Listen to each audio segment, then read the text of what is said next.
রোজার ঈদের থেকে কুরবানিদের কষ্টটা অনেক বেশি। যেমন ছেলেরা কষ্ট করে, ঠিক তেমনি মেয়েরাও কষ্ট করে। ছেলেদের কষ্টটা দুপুর পর্যন্ত, দুপুরের পর থেকে শুরু হয় মেয়েদের কষ্ট রাত 12টা-1টা পর্যন্ত।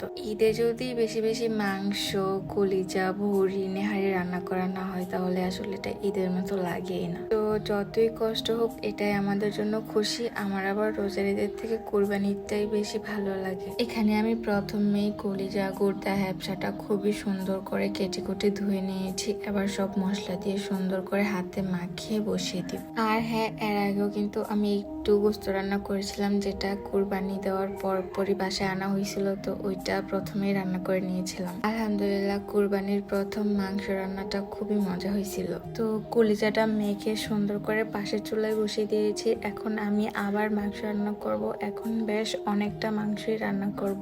আর এখানে আমি মশলা বলতে পেঁয়াজ কুচি, টমেটো, কাঁচামরিচ, আদা রসুন বাটা, লবণ, ধনিয়া গুঁড়া, হলুদ গুঁড়া, মরিচ গুঁড়া, তেল আর বাসায় বানানো গরম মশলা।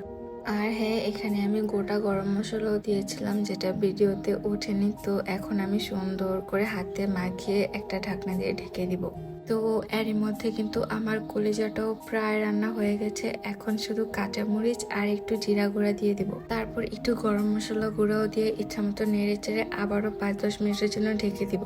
তো এই তো আমার কলিজা ভুনা একদমই রেডি। এখন সবাই খাবে। কুরবানিতে এটাই মজা, রান্না হওয়ার সাথে সাথে প্লেটে করে সবাই খায়, খুব ভালো লাগে আমার কাছে।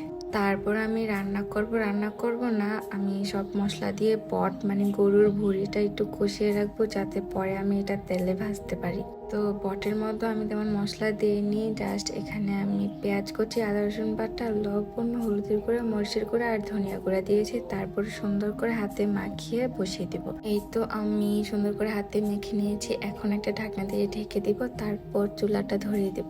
আর হ্যাঁ, বট কিন্তু একদিনে রান্না করে খেলে তেমন মজা লাগে না। এটা 2 থেকে 3 দিন মিনিমাম জাল করতে হয়, তারপর ফাইনাল রান্নাটা করতে হয়। আর এখানে আমার মাংসটাও কিন্তু প্রায়ই সিদ্ধ হয়ে গেছে। এখানে আমি একটু টক দই, কাঁচামরিচ আর আরো একটু গরম মশলা দিয়ে ঢেকে দিব। এখন পালা গরুর নেহারি রান্না করার। তো নেহারি রান্না করার জন্য আমি পায়াগুলো খুবই সুন্দর করে ধুয়ে নিচ্ছিলাম। আর দেখেন, আমার মাংসটাও কিন্তু খুবই সুন্দর হয়েছে। আলহামদুলিল্লাহ, খুবই মজা হয়েছে। আর কুরবানির মাংস এমনিতেই খুব মজা লাগে। তো এই তো এখানে আমি আবার গরুর পায়েগুলো খুবই সুন্দর করে সব রকমের মশলা দিয়ে বসিয়ে দিয়েছি, বেশ অনেকটা পানি দিয়ে। আর এখন রাত্র প্রায় 10টা বাজে, খুবই ক্লান্ত লাগছিল।